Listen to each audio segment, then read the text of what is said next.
is up, theology nerds? This is Trip, and you're listening to Homebrewed Christianity. And this is a podcast where we bring on scholars of all sorts of different disciplines that bring their gifts to the public conversation around faith in our present age. And guess what?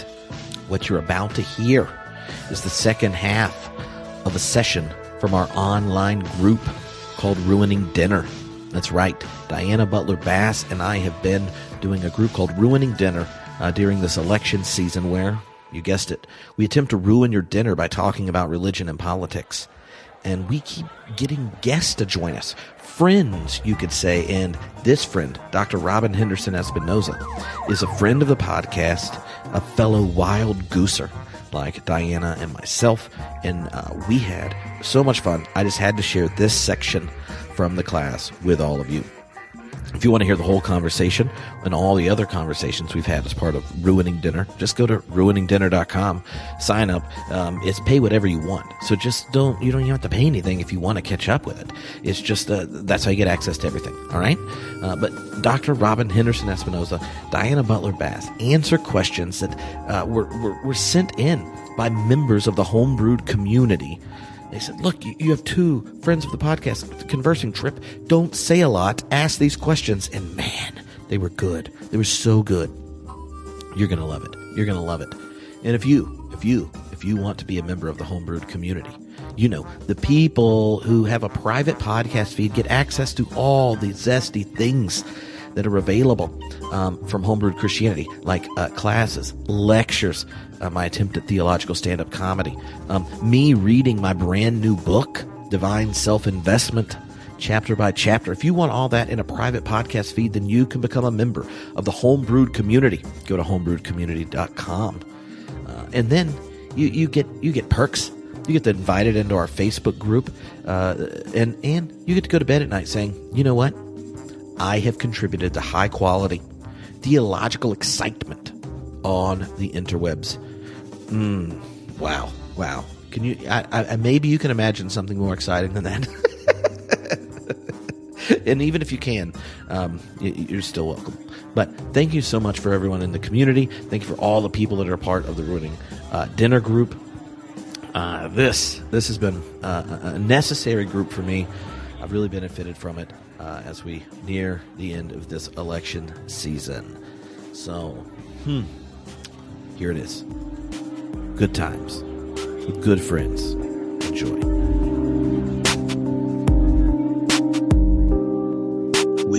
I see Robin. I know. We are joined by one of my favorite humans on the planet we call Earth, Dr. Robin Henderson Espinoza, an academic and activist, lover of high-quality craft beer, delicious home cooking, conversations with friends, and you, Diana, the number of people who are Homebrewed fans and love when Trip and Robin get together is so high.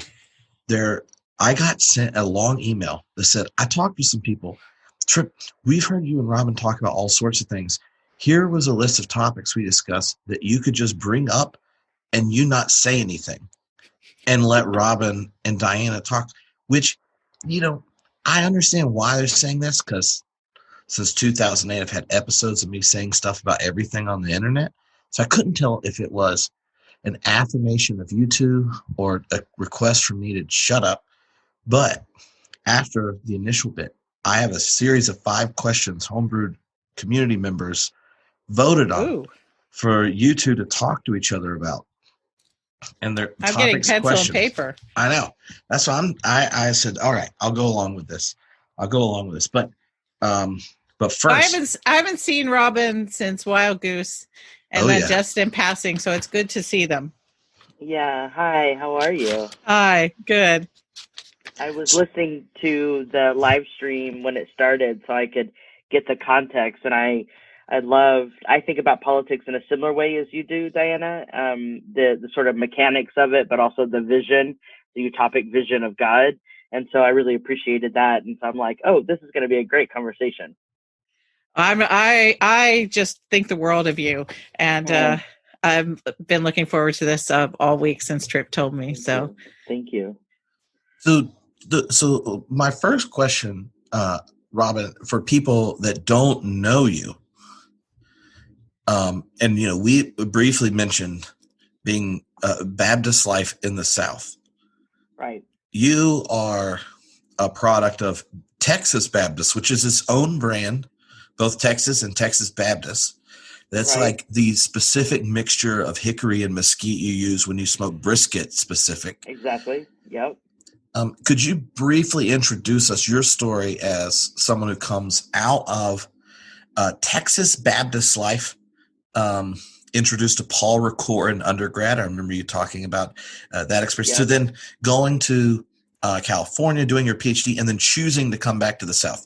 Because I think one of the questions people sent who know you well and know Diana, if they know some of your vocational calling as a scholar, activist, and Christian, it helped them understand why people sent these particular questions. Well, so I was born and raised in Texas and left when I was 26 for graduate school in Chicago. And, Texas Baptist Life, it has a sort of independent flavor to it, as a lot of Texans have in their politics. But, Texas Baptists were dissatisfied with the Baptist General Convention of Texas. And so there was a lot of effort poured into the Cooperative Baptist Fellowship when that was emerging back in the day.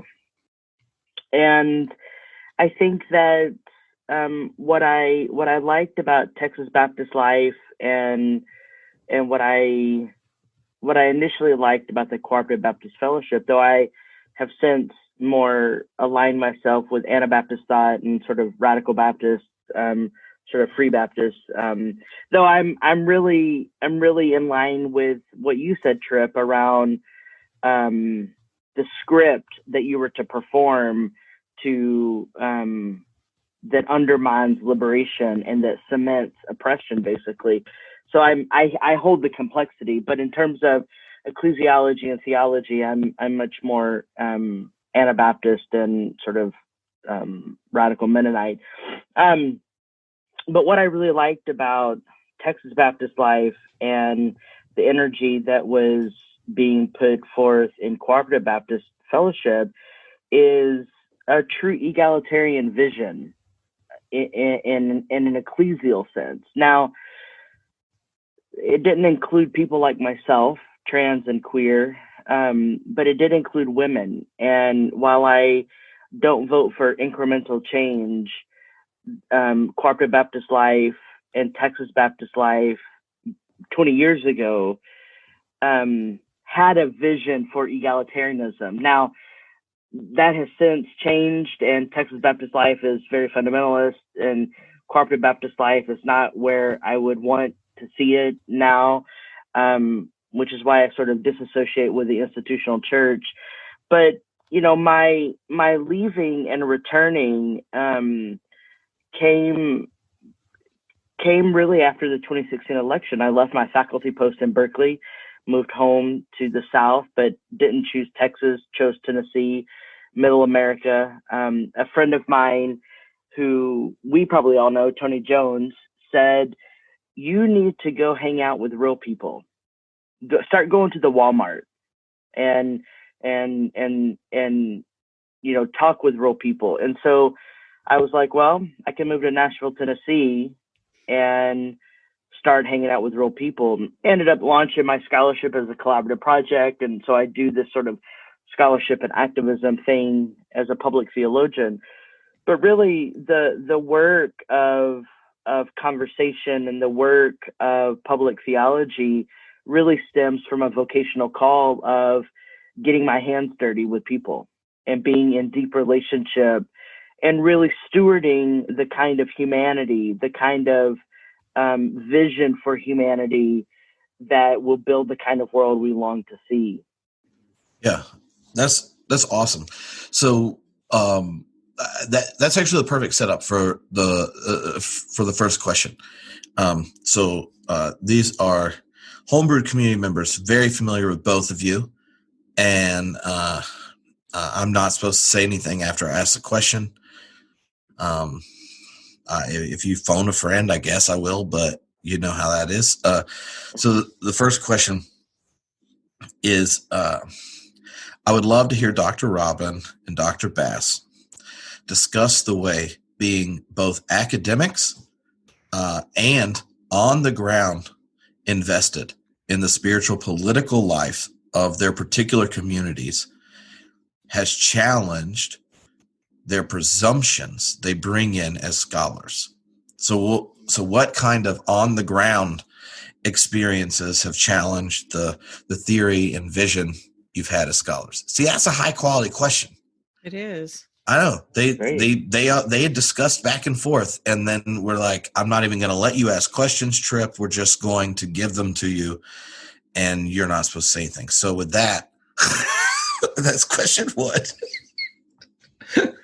Oh gosh, Robin, do you want to go first? Do you want me to go first? It doesn't matter. I'm happy to go and work my way through the question, or you can. I have no preference. I'd love to hear you, since people have been listening to my voice for a bit, and then we can trade the order around the next question, I guess. Okay.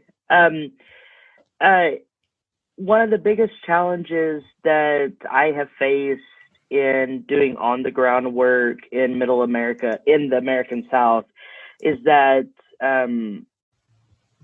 my vocabulary has had to change. Trip, you know some of the theory that I read, and not everyone has, not only don't have access to it, and wouldn't know what the hell I'm talking about when I use Deleuzian language.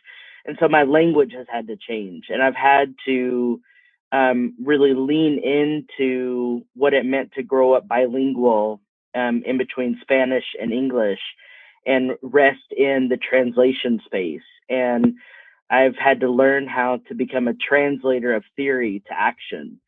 That's one of the biggest things that has shifted for me. The other thing is learning to develop an analysis of what's happening in the world that is intelligible to the layperson, which is another vocabulary thing, another language thing, but it's also a second step of how do you help people connect the dots. And so there's been a developing an analysis, but an analysis that doesn't give the full picture, but that actually connects the dots for people. That's been a huge thing that was a surprise for me, because I think spending so much time in academia, because I took 3 years off between seminary and my PhD, but really during those 3 years, I was still going to AAR. I was still very, engaged in the discourse. And when you take a step back and you begin to talk with people who are broken and hurting and just want to see a different world, you can't just say, well, the folds of becoming are upon us, because they have no context for that. And so I have had to learn how to connect the dots from a place of lived experience. And so I draw a lot on growing up in poverty with my Mexican mother. I draw a lot on being a survivor of childhood sexual trauma. I draw a lot on just these broken moments of my life that are not welcome in the academy, and probably won't ever be, right? So I think that's what I would contribute to that question. I'm about to fall out of my chair because I had written down on this little piece of paper next to me that the two things I changed the most were my vocabulary and how I understood the experience of lay people, which oh my goodness, which is exactly what you just said. And the fact that would come out of two people with such different kinds of life experiences kind of blows me away. Yeah. But I mean, I grew up middle class in the middle Atlantic, in the middle, in a sense of Methodism, which I think is the most middling of all denominations. And so I kind of grew up in the middle of white America. And yet the things that we do share, which are trajectories, which I've recognized in your work, is the issue of trying to control someone else's body, and sexual violence, which those are things that we do have in common. But this whole thing about the academy, I've been out now for a long time, even though I think anybody who reads anything from my biweekly newsletter to books that I can write recognizes that there's this substrata in which I'm still dealing with academic questions. And so I'm still shaped by that. But as a writer and a mother, I think those are my two sort of most formative experiences of what it is to live beyond the walls of the academy. And as a writer, you have no idea. I mean, I'm sure you do, actually. But my editor changed my entire life by the fact that my early books, he would get a draft and he would say, just stop it. Just stop the jargon. Stop it with all the trite phrases. Don't dress it up. Tell people, assume that people have no idea what you mean and just use regular words to explain it. And so you can actually see a progression in my books where there's some academic language in the first couple of them. When I talk about like retraditioned or retraditionalism and some things like that, it's like you try to use that in a church basement when you're giving a lecture to a group of people at a Presbyterian church in Milwaukee, and they look at you like you're nuts. And so I've left that kind of vocabulary behind, and my vocabulary has become of a different sort. And for me, that different sort of vocabulary leans now a lot more heavily into what I would call poetic vocabulary, as that I take seriously the literary kinds of pieces of the life of a writer. And so prose and poetry, image, trying to capture in words pictures that will motivate people who read my books. So vocabulary changed for me. It's been a huge transformation in my writing. And people who have followed my work for a long time have noticed that and have encouraged me there.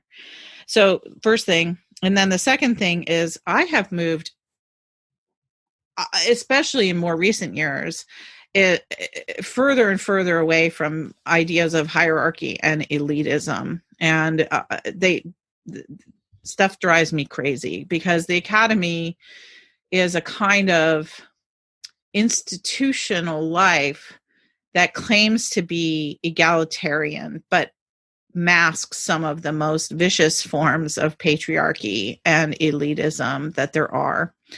And so being outside of that structure, the structures of tenure, the structures of, what does it take to become the president of AAR, what have you, has been very freeing for me and has allowed me to take much more seriously the life of everyday people as a appropriate framework. Because I'm an everyday person, it's just like, I'm no different than anybody else.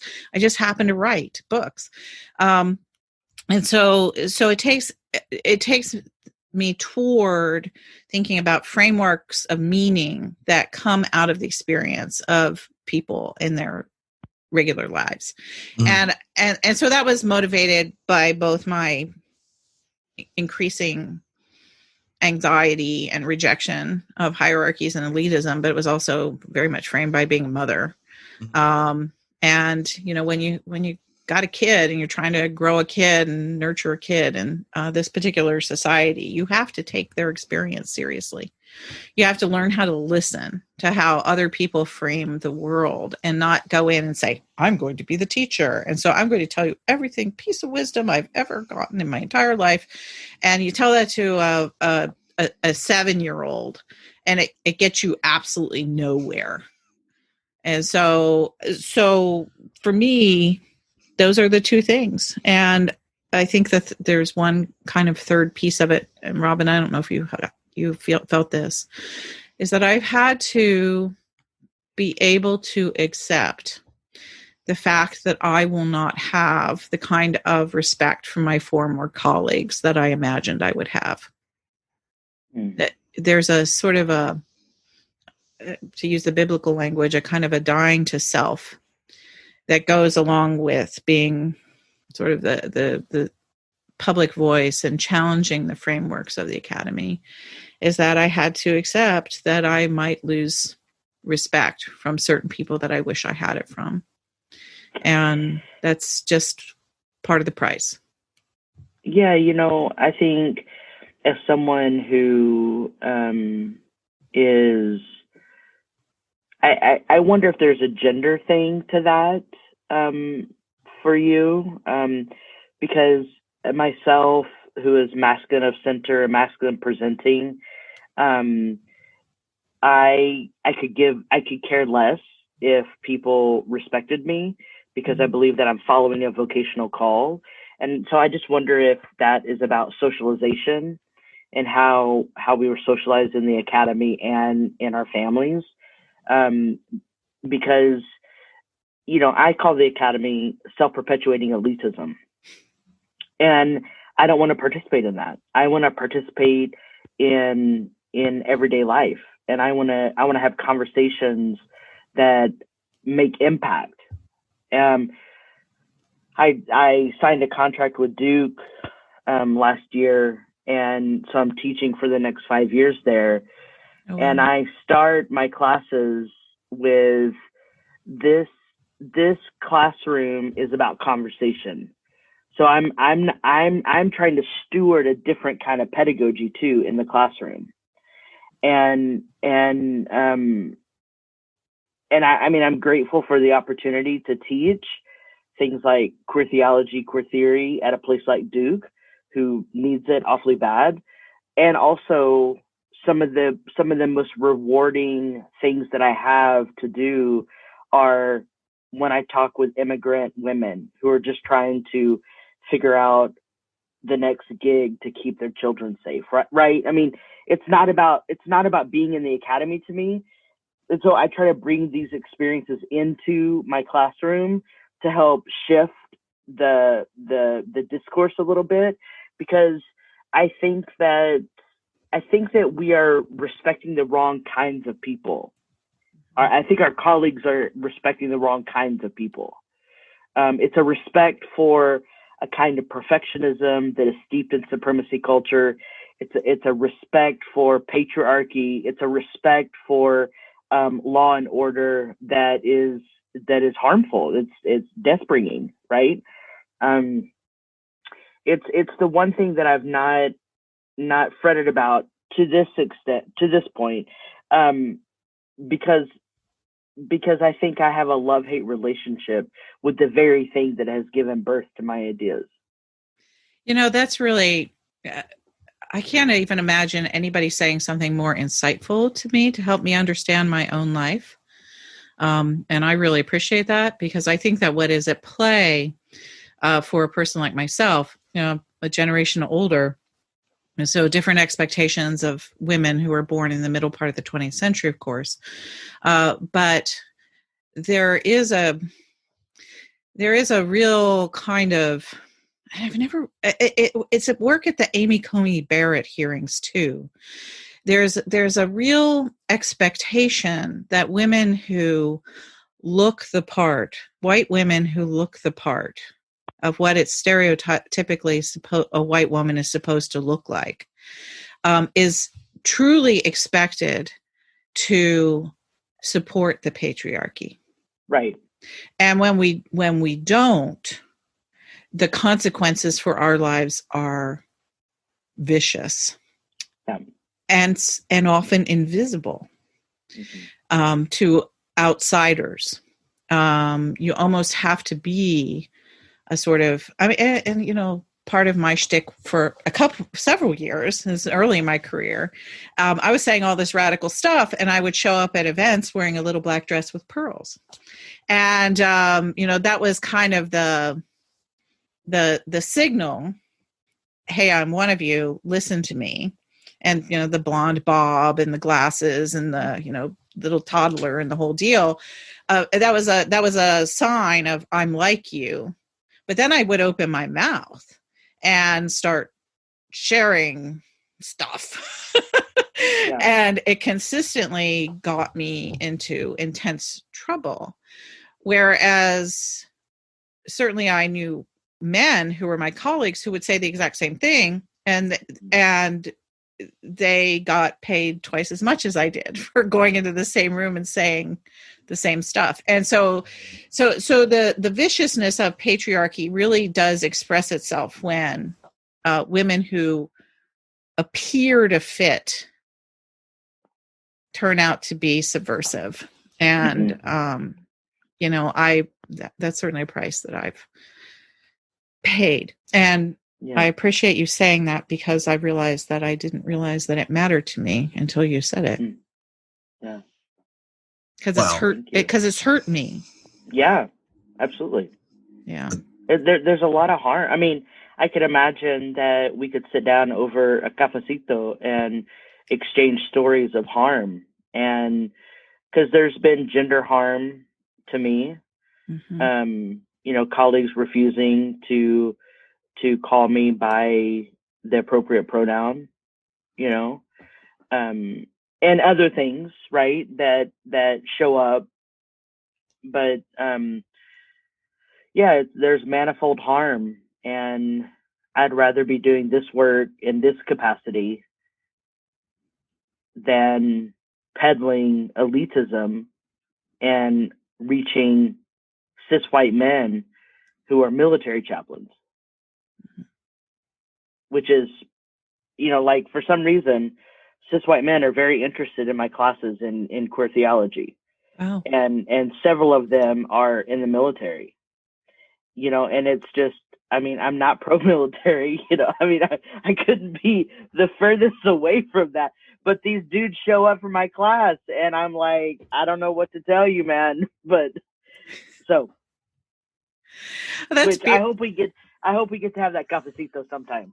I really do too. I mean, just your wisdom there was a gift. So thank you about that. And you know, this is just part of the pain of the whole thing. I said to Tripp as we got on before the recording happened, he asked me how I was doing, and I said, I think I have a little bit of PTSD this week, and the reason is that I was literally watching my experience as a very stereotypically feminine looking white woman playing itself out on that screen with Amy Coney Barrett, and seeing a woman who was not resisting the patriarchy and yet, you know, just completely giving it into it, and to the point of negating herself in order to please the men who were sitting in that room to get the job.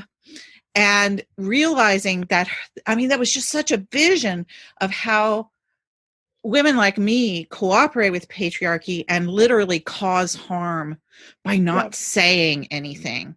And I haven't been able to sleep this week. And it's because of that, because I know that could have been me, and at an earlier part of my life in some ways was me, until I decided to follow that same kind of authenticity that you just expressed. You know, I just gave up caring. It's like giving up the respect, giving up the job title, just being who I am. You know, my leaving the academy really started right after I defended my dissertation in 2015, even though I had a faculty position in Berkeley at PSR. And I was actually at Wild Goose, and Alba Onofrio said to me, "You're disconnected from your roots." Oh. And she said three things to me. You're disconnected from your roots, you're not agnostic, and you're still becoming. Now, I had just written a dissertation on the philosophy of the body becoming, right? And so for them to say to me, you're still becoming, and like just voice these things. So I left Wild Goose in 2015 and went back to California, and it was as if those statements were seared in my brain. And I think it was the Holy Spirit. I mean, I'm sorry to use that traditional language, but I think it was the Spirit who was guiding Alba to say those things to me. And it was really that exchange at Wild Goose, on the grounds at Wild Goose, that I was like, I've got to come home. I've got to, like, oh my God, Alba's right. I've got to reach, because I had done so, I'm the first generation to graduate high school, first generation to go to college. No one in my family has been to graduate school. Certainly no one has a PhD.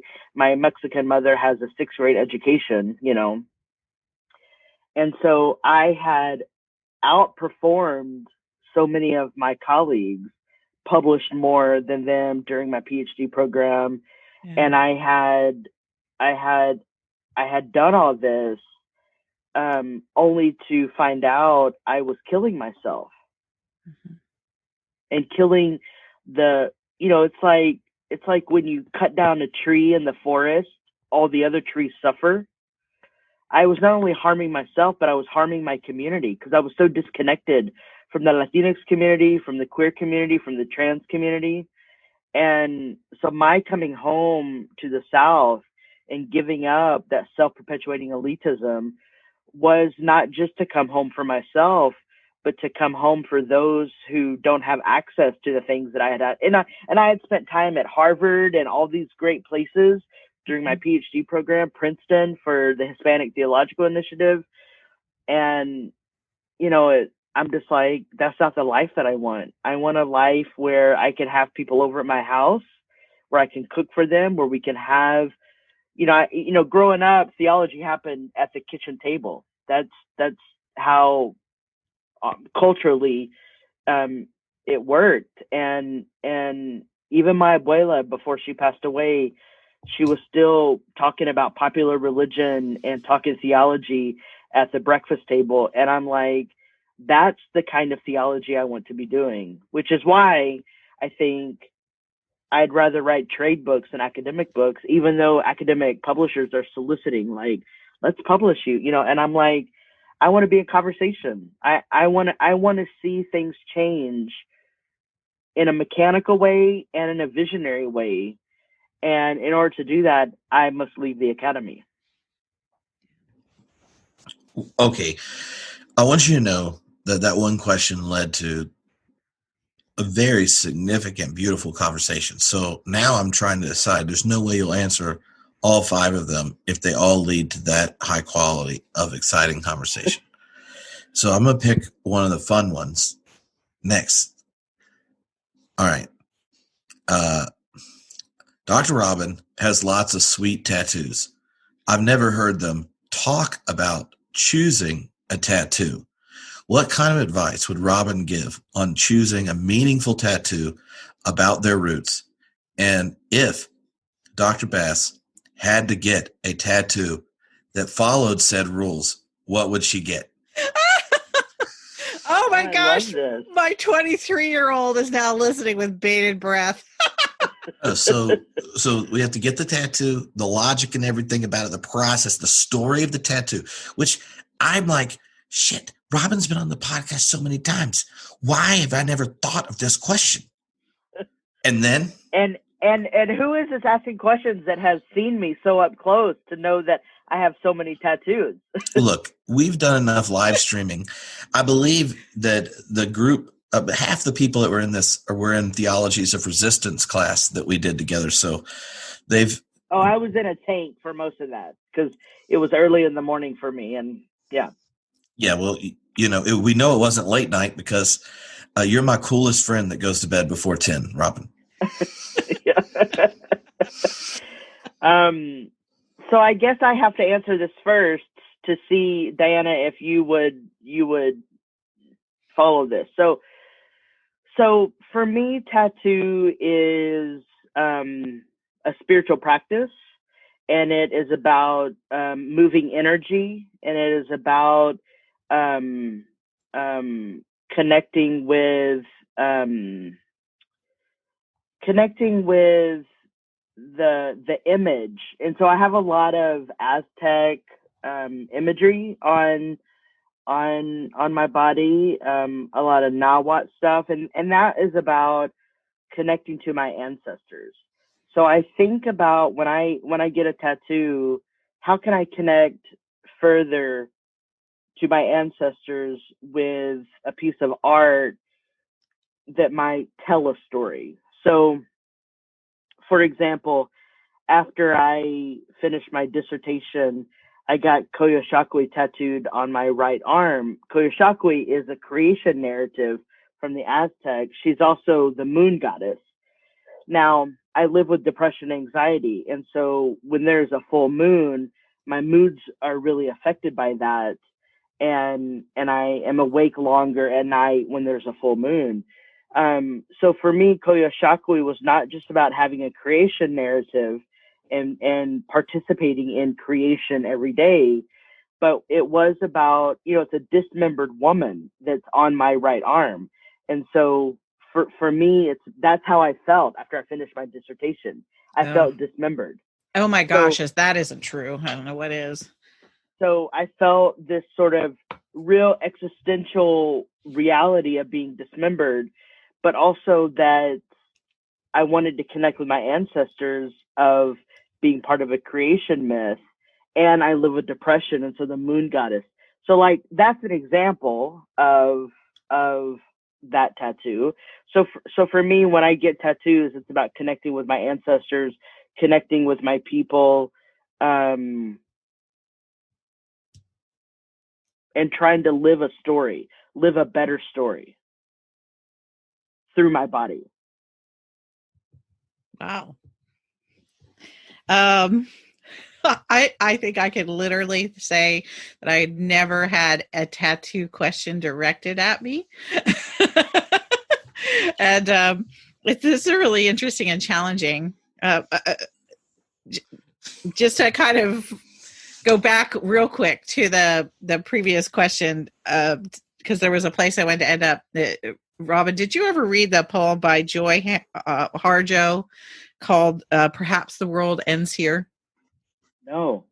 That's actually Joy, is the poet laureate of the United States, and she's a Native American woman. And she has this amazing poem. I just pulled it up.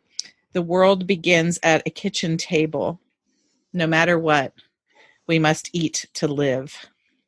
And then the poem goes on from there, describing how this Native woman sees the world centered around the kitchen table. Yeah. It's one of my favorite poems. So anyway, I just wanted to make sure you knew about it if you didn't already. Yeah, thank you. Now, I guess with the tattoo question, one, I love your explanation about spiritual practice and that it's about moving energy around. I actually, that's the first time I ever heard anybody say that about tattoos, and it helps me understand it better, being a middle-class girl from the middle Atlantic, from a middling place from the middle of the 20th century, where we would have, people literally didn't think about any kind of body art like that. My father had tattoos, but that was because he was drunk and he was in the Navy. And it was that was how my dad got tattoos. And so other than that, if you were not going to be a drunk sailor, a polite, middle-class girl would never have gotten tattoos. And that's kind of the story of my life, is moving from polite middle-class girl to being who I am now. And so but I understand what you're saying, because one of the spiritual practices I like the best is Reiki.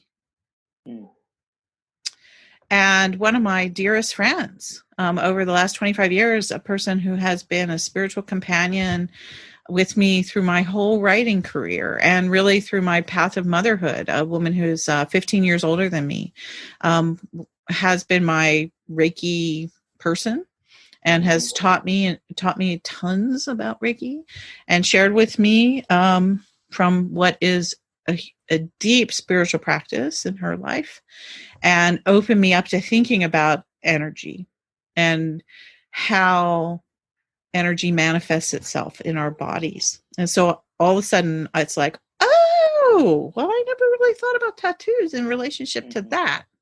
So I get that. Now, what would I do?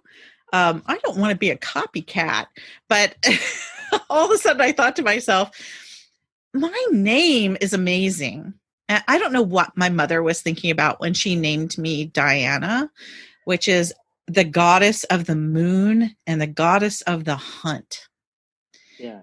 And both of those things have helped me through the years understand my life. And that whole thing about the alternative cycle being geared towards the moon and the night, and how that has impacted me as a thinker, as a poet, as a writer, as a feminist. I mean, that's very powerful to me. But that second image of Diana, she's both the goddess of the moon and the hunt. And, that's, I think, the place that has kind of gotten me in trouble over the years is the arrow, the quiver with the arrow, the rightly directed arrow. And that's how I can be when I'm either, acting in the capacity of a writer, but sometimes in the capacity of debate or the capacity of trying to take down falsehood. And so both of those things I love about my name. And if I was getting a tattoo, I think I would pursue that same imagery of the goddess of the moon and the goddess of the hunt, because she has been my patron. That's awesome. The entire way. I love that. Oh my God. I'm glad I'm both of your friends. Wow. All right. So what you're saying is that should we get 2021 Wild Goose and they still have the tattoo my gosh. tent, that we might do a live podcast while y'all get matching tattoos. That's what I heard. You don't have to confirm it now. You don't have to confirm it now. I'm just saying. Like, who doesn't want a hunting moon tattoo? And it might become the most popular tattoo at Wild Goose. There's probably a Guinness Book of World Records for most people to get identical badass tattoos at a hippie Christian music and arts festival. So, like, who knows? I always used to ask my Methodist mother why she named me after a pagan goddess, and it's like, why did she name me like Susan, or something that was very middle, 20th century. She said, I don't know. She said, Diana just spoke to me. All right. There you go. All right. So the next question, let's see. Let's do this. All right. This one, there was discussion under it, but the discussion before the question was multiple people talking about how it has felt to hear our ongoing conversations with both of you on the podcast as friends.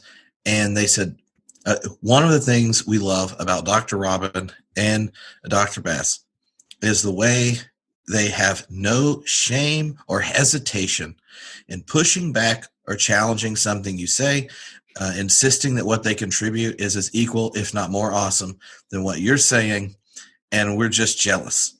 So, and on the stories are related to it, were a couple of female ministers who are trying to figure out how to define themselves in this intense political moment in congregations where it could be off-putting. And the natural habit for those that don't see their location as one that comes with power is to compromise and edit in advance. And so what kind of advice do you give for people who admire the way both of you have integrity and authenticity in your voice and own your own energy and space with such beautiful moon-like huntress abandon? And like, what kind of advice do you give for people in that space? The conversation around it was great, but I'm fascinated to hear it. And considering y'all are batting like 1,000 times 10, I don't know. I'm eager. And by the way, just so you two know, if my video disappears, that's because if it disappears, I can put y'all side by side on the screen and they don't watch my face. They just see you two. I realized you were making weird faces and I didn't tell you this in advance. We'll see if I remember to edit this part out of the podcast. But well, I actually have, I think, kind of a quick answer for this. And that is, be willing to make mistakes. If you're moving past a life of immediately thinking of yourself in terms of compromise and edit, I've said so many things that, I shouldn't have said, and some of it that's gotten me into enormous trouble. And yet it was the stuff that got me often into trouble that taught me the most.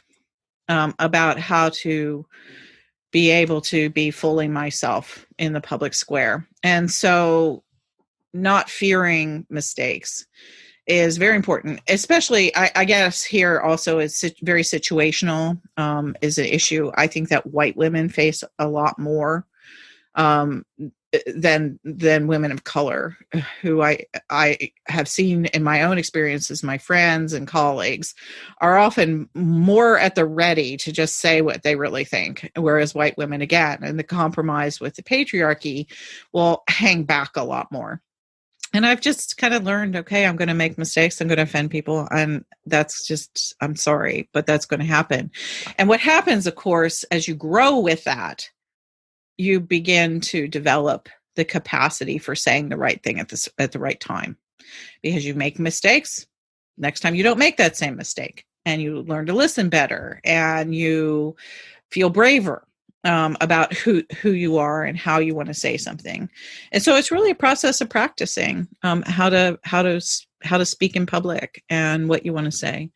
And there are times I do compromise and edit still, but I compromise and edit what I choose to compromise and edit, and not what someone expects me to compromise and edit. And so anytime that I am trying to bring people into a circle, I make sort of I make choices about how I'm going to constitute that circle with my language and with the stories I'm sharing, and how I want the circle to feel comfortable. And so sometimes that does involve certain kinds of edits, but they're not the edits that take away from my fundamental authenticity. They're edits that are made for the sake of community. And that's just kind of the way that it works for me. And the other thing is too, we haven't talked about quite as much. And this is something I really would like us to get into conversation with at Wild Goose, is age, and ageism. There is incredible freedom that comes for women as they get older. And yet there are ways in which we want to try to avoid the wisdom and the powerful voices of older women in this culture. And so for especially younger people who might be listening to this, it's a journey. It's a trial and error. It is practice. And you will get to a place, if you're self-conscious about it, if you want to have that kind of voice, you will have it. And it's just part of the process of growing into yourself. And that takes time. Yeah, I think for me, I don't identify with much of what is normative. And so I had to find my authentic voice outside the logic of the norm, which, I wonder if that's what some cis women, find themselves to be in clashing with what is normative. But as a trans person, as a Latinx, as a queer person, I learned to just tell my truth. And I think that I had the attitude of, I give two shits what people think about my truth, because it's my truth. And that's something important for me to share. And so I began sharing on the basis of what is true. But I will say that when I was in the academy, I would compromise and edit much more than I do now, because when you're in the academy, it's about a performance. So any institutional framing will require a particular kind of performance. And I was like, I don't want to play that game. That's not the dance I want to dance. I want to dance this other dance that is truer to who I am. And so I think that learning to unhinge from the performance and learning to tell stories and learning how to talk about embarrassing moments when the lamb got away from me during a 4-H event and pulled me, to the ground, and I hung on to the lamb, like I tell embarrassing stories, and because I'm human, and if I can't be human and do this work, then I'm doing the wrong kind of work. And so for me, it was about leaving the self-perpetuating elitism and becoming more human with myself, which is why I invite everyone to my front porch. Because I'm like, look, and I hate celebrity culture. It's so toxic, I'm just a human.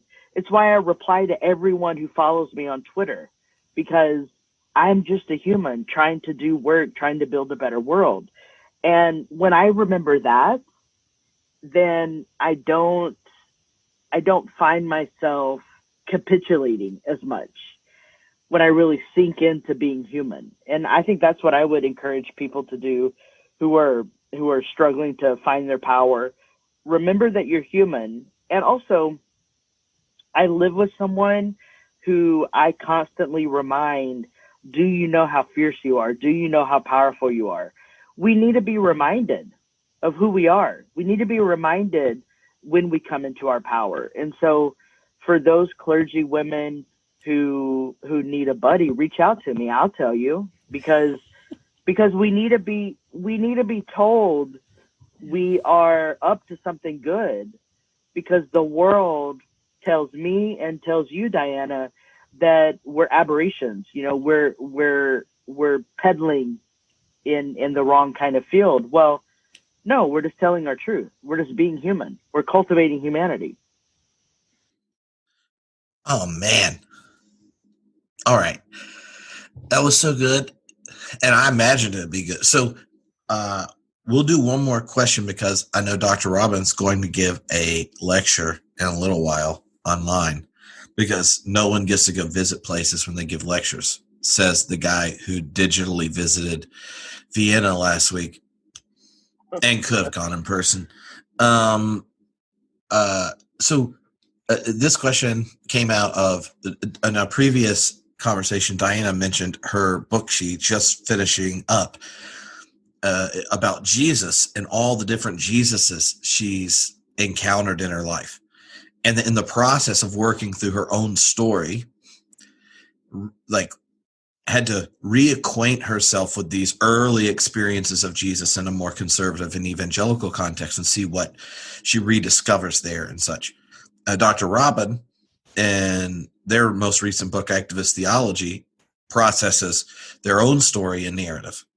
So for those of us, I've done 2 books on Jesus. Jesus is not my theological issue at this point, but the us would being those that voted for this question.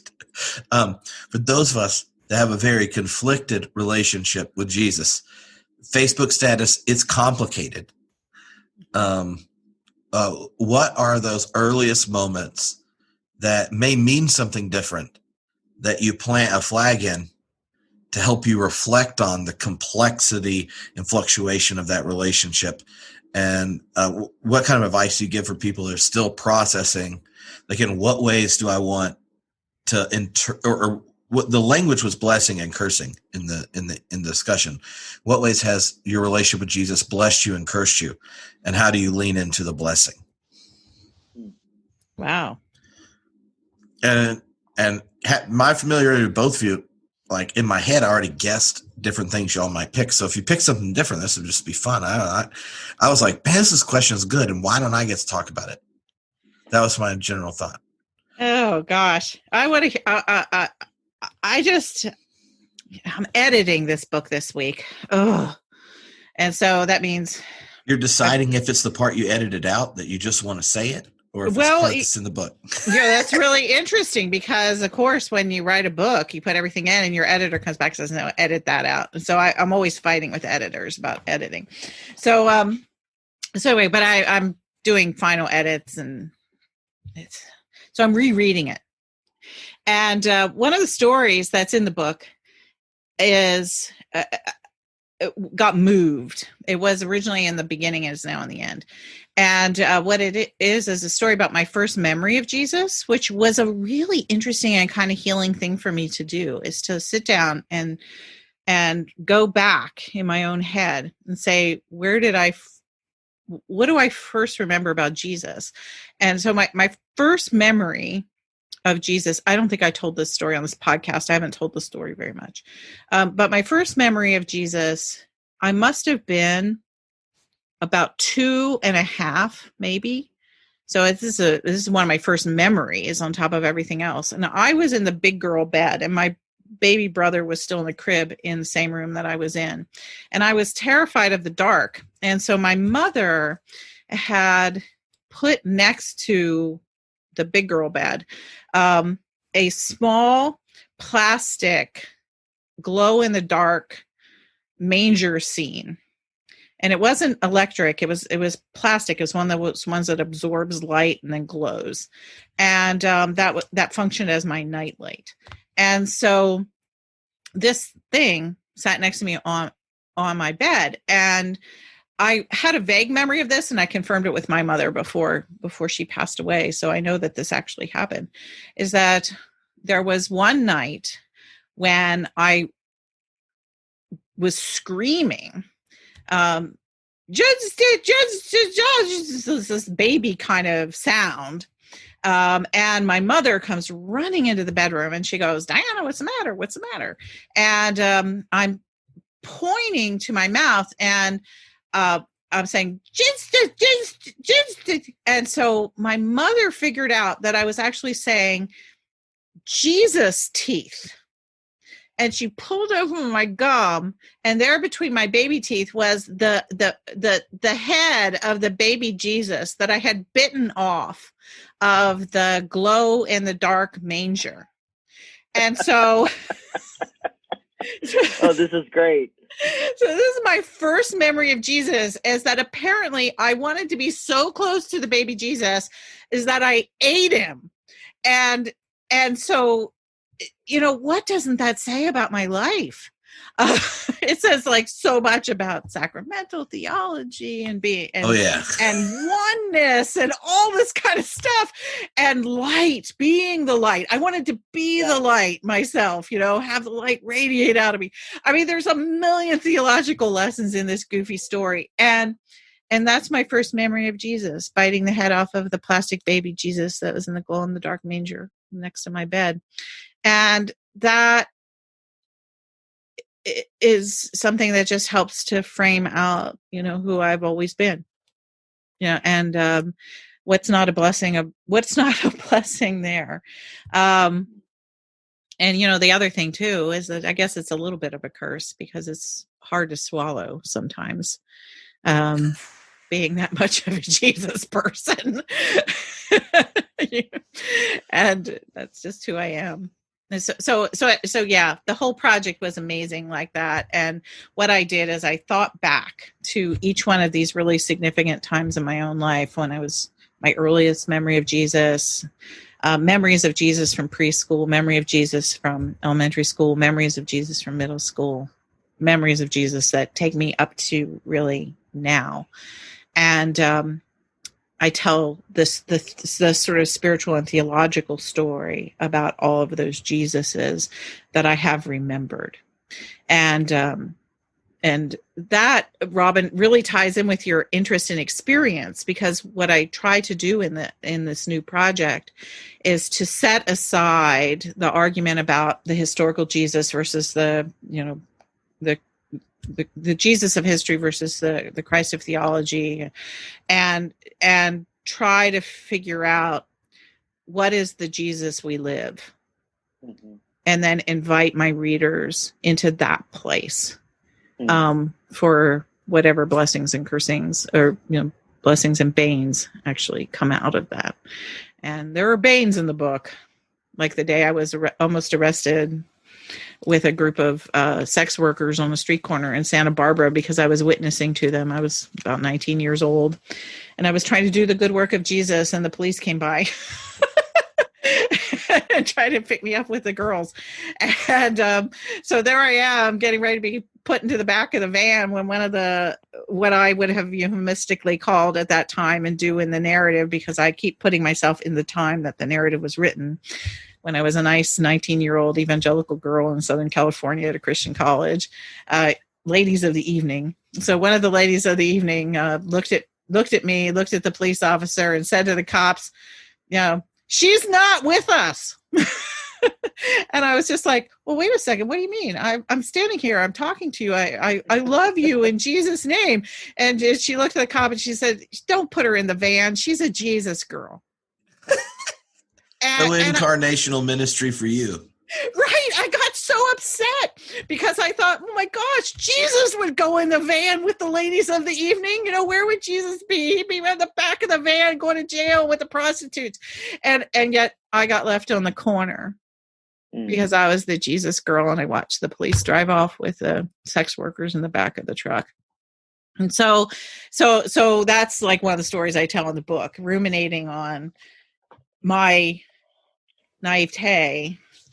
And yet what a rich story that is too, about who we really are, and where is community, and that woman would look at me and say, "Oh, don't bring her with us. She's the Jesus girl." And how that just struck at my heart. I didn't want to be separated by being the Jesus girl. I wanted to be with other women, no matter who they were or what they did, because I thought that that's where Jesus would be. So that's just a little bit of my story. Don't be afraid of the Jesuses that you've known, in other words, to people who are listening to us, because there's more surprise in those stories than what you might think. And interpret them your way, not the way that somebody else tells you to interpret those stories. I love that.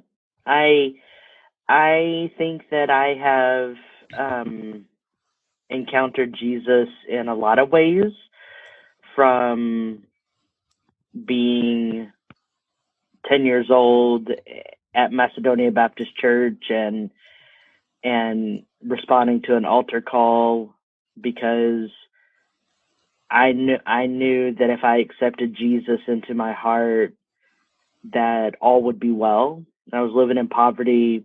I had an abusive parent, and this was going to be the thing that fixed it. And I share that to say there's something really beautiful in just trusting in the wild abandon of a narrative. Mm-hmm.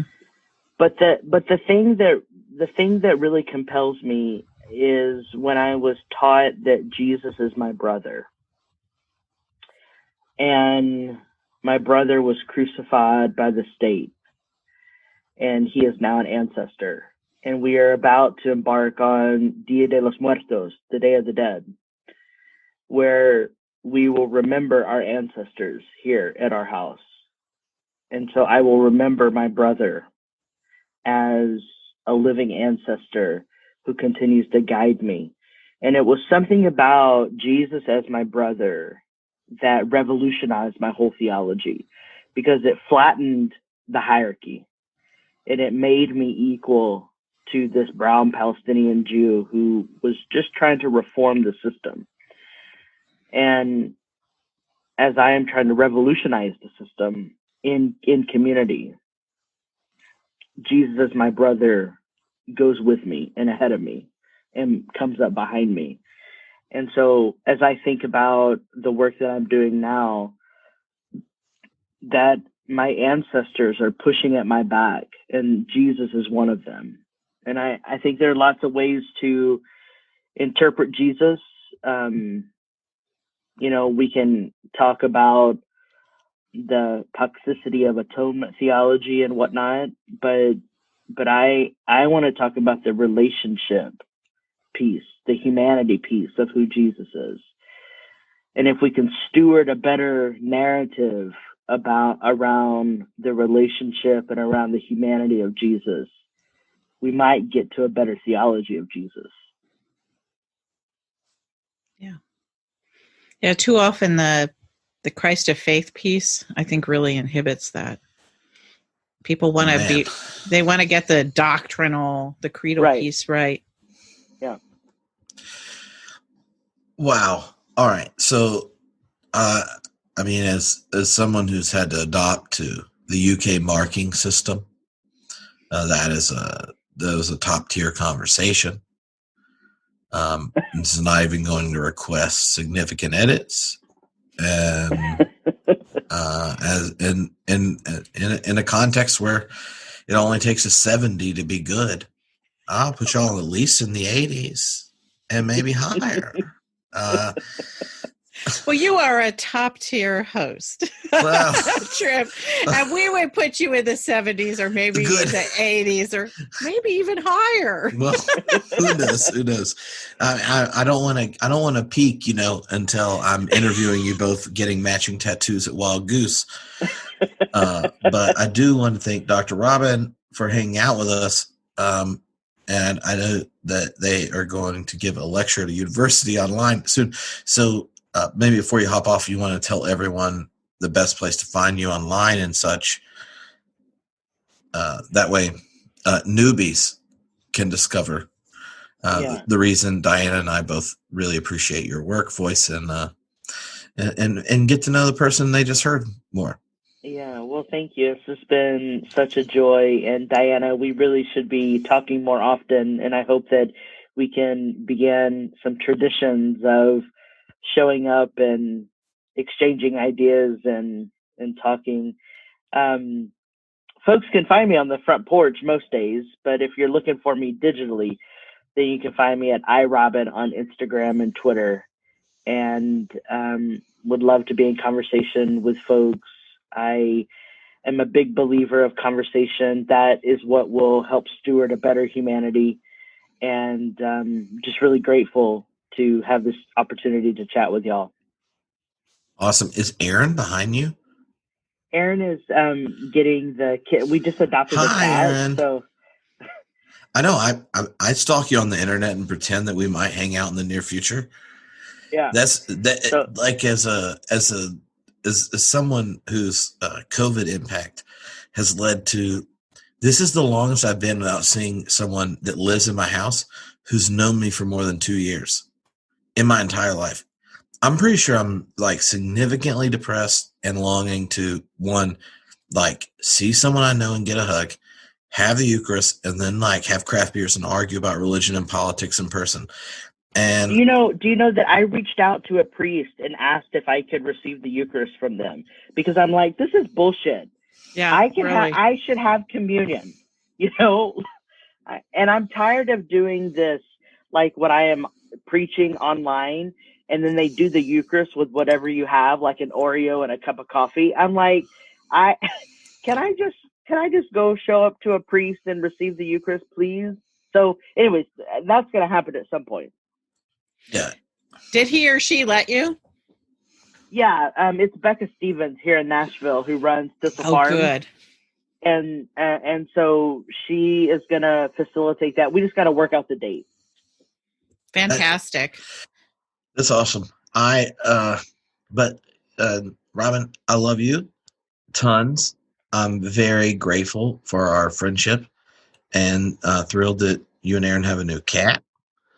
I'm looking forward to cat pictures on Instagram and seeing what people on the internet think of your lecture you're about to give. So you can disappear before I get all heartfelt because, it's late here. So the fact that I saved a high-quality Saison for your appearance on this. Yeah. Well, I just want to say I love you too, and I miss you, and I can't wait for us to hang out. I'm wishing that we were back in San Diego eating pizza eating soup with Jeremy. Praise the Lord, Jeremy Fackenthal. And Diana, Robin and I have some very serious tag team karaoke skills. So, now, the secret of karaoke, if you want to treat karaoke as a sacramental endeavor, it's not quality, it's investment. Right? Like passion. Yeah, because the passion correlates ontologically, I've heard.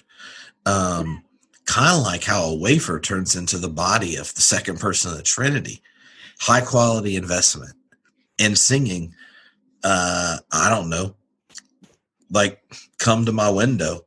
I'll be home like soon. Melissa Etheridge. Yeah, just all of a sudden. Perfect karaoke. Yeah, all of a sudden, like the Holy Sophia is just like, you should come to my window.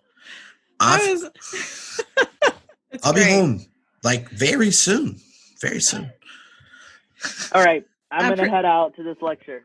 Great to be with you, Robin. Thank you so much. You are one wise person. Thank you. Thank you. So good to see y'all. Bye. Bye. That was fun. Well, I'm better at Broadway. Well, I can do that as I don't know if you know this. I went to Arts Magnet School for middle school and high school, and then was a musical theater and philosophy major in undergrad. Oh my gosh. Yeah. Well, I was not very good at musical theater. I was really shy about my voice when I was younger, but I actually have a pretty decent singing voice.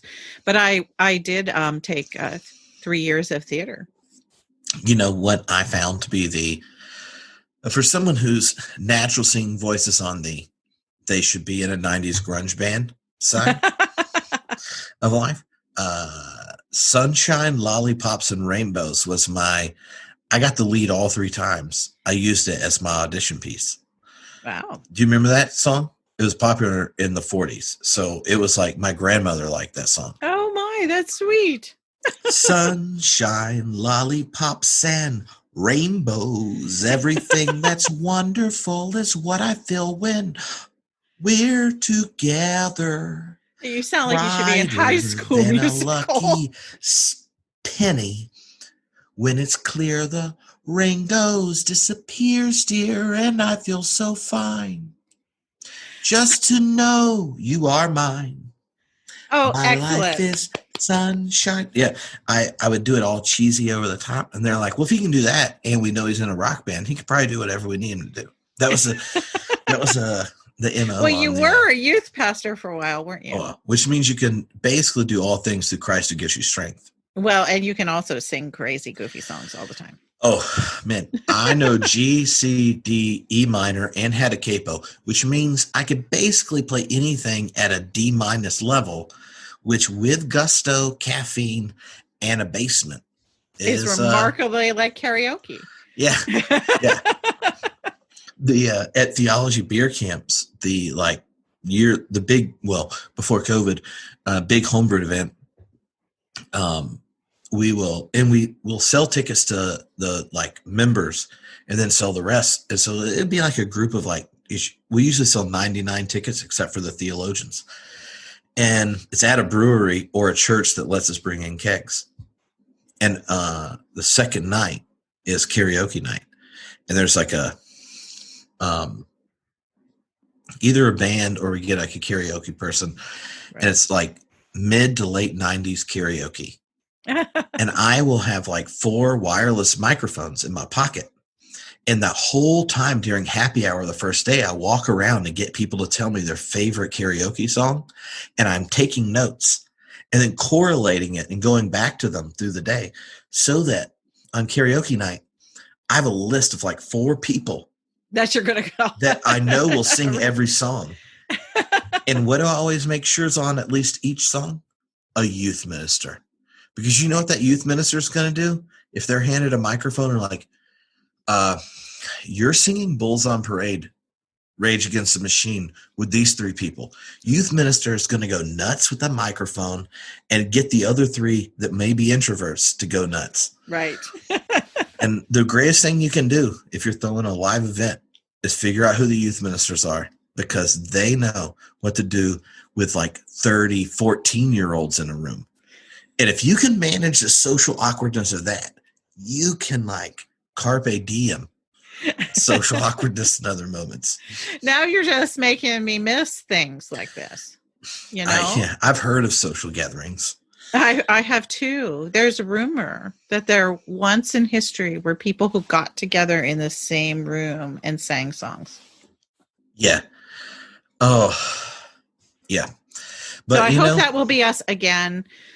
Me too. Soon. And at least there, you know, you're all in Scotland, you're taking it seriously. You know, here we have been left to die by the current administration. And all we can do is, I know that, you know, whatever, Joe Biden isn't people's favorite choice, but at least he probably isn't going to try to purposefully kill us because he doesn't believe in a disease.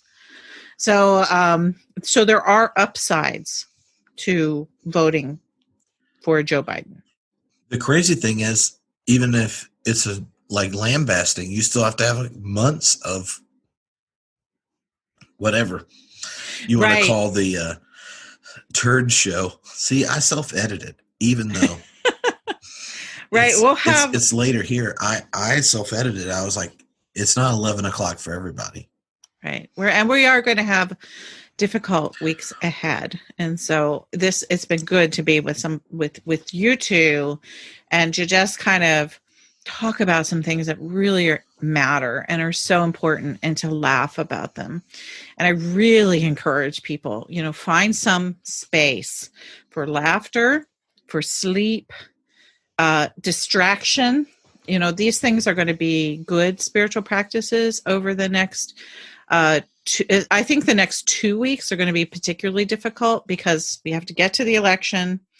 And I suspect that, you know, it's going to be a few days or maybe a week after, you know, if we're really lucky, we'll have a very good sense of the winner sometime within a framework of the next 2 weeks. Yeah. And that's what I'm hoping and pulling for. And I hope that particular part won't go on any longer. And I know people are really scared about violence. Do whatever you can to be a good friend. You know, if you can just go outside of the polls and wave at people while they're going in, or figure out a way to, you know, bring food to folks who are standing in line, whatever would help your neighbors feel comfortable and safe while they're voting. You know, do what you can safely with your mask and all that kind of good stuff. So the question I didn't ask about we do have to finish up tonight. I know it's a very short one, and I'll answer it first because I've thought of it because I saw it hours ago. Was what line, knowing what's going to happen election week and the week after, would you add to your nightly prayer? And so you can think about that, and I'll even turn your camera off so they don't see you. Think about it while I answer mine. I want to hear what you're going to say. People can see my face go. Okay. All right. Well, here's mine. I was talking, I was doing nighttime ritual with Cora, our 6-year-old, and last night, and each day I'll like ask her, like, what's something super special of the day you want to tell God thank you for? And then she said yesterday, for the giggles. And I just feel like that nobody, no situation, even in the worst situations, can take all the gift of life from you. And so in the prayer, that should include desire for justice, for voices that have been silenced to be recognized, for voices to be harnessed for future generations who are impacted by our choices. There's also this desire for God every moment for us to receive whatever the gifts of life in the moment are. And so say thank you for all the little giggles that may happen for little reasons. And you know what hers was? She called me in the bathroom. She said, Daddy, I went poopy and I'm having a hard time wiping. And she was having a hard time for normal digestive reasons. If your dad said yes, didn't pay attention, and a bag of, we don't get them very often from America, Cheetos disappeared. And the toilet paper didn't cooperate with my fingers while wiping correctly. And it was very embarrassing. If you're a girl who had her dad come help because you had issues and you're learning to take care of this correctly. Right. And then he has to clean his hand very dramatically. And I start laughing, and then she starts laughing hilariously now that she has permission. Right. Yeah. And I'm like, no, it is funny, Cora. And she's laughing. I said, now just remember I did this because one day I'm going to be old and might ask for help. And she was like, what? And that whole thing was giggles. And so when she said that, she was like, well, you remember you had poopy on your hand. Right. And yeah, there's a moment that story might be the most memorable thing for that day. It doesn't have to do with the fact of all the other stuff going on, even as important it is. It's like, seize those giggles is my recommendation. Figure out what in the prayer, what was the giggle of the day, and then say, God, thank you. Because as your resident Whiteheadian, God not only notices what happens, but experiences your experience with you. So that means that God enjoys the giggles, the orgasms, the high-quality glasses of wine with a friend, and high-quality jokes just as much as God shares in our suffering, our pain, and everything else. So there you go. Well, I actually love that. That is like, you could make a sermon out of that, because it's a sermon about how what we perceive as moments of shame for the person who is with us in that moment. You can take a moment of shame, what could be shame, and turn it into humiliation and really hurt and wound someone. Or you can take what could have been a moment of shame and turn it towards joy. And to me, that's just a fundamental definition of the work that's been done for us in salvation, is that what could have been a shame and a humiliation has been turned towards joy. And what a great dad moment, and what a great pastoral moment. So I just appreciate that. I'm in kind of awe of that story right now. So, as for praying, I have been praying, help, help, help. I kind of go with the old Anne Lamott, help, thanks, wow, triad of prayers. I think that's about the most worthy framework for this moment. Help, is necessary. Thanks. You explained the beauty of thanks, to be able to turn a moment of despair into a moment of joy. That's what thanks does. And wow, there's still amazing moments of wow. Last night I was in the backyard and the sun was setting. The sun's going down earlier now, and the moon was rising. You can tell it's moving towards full moon, and it came up between the trees, and the sky was still a little bit light. The moon was beautiful. And it was the day that of course, the story from NASA came out about there being water in these shadows that are on the moon. And I was thinking about the water on the moon and how beautiful the night was, and I just went, wow. It's all around us, and that Mhm. cannot be taken away ever.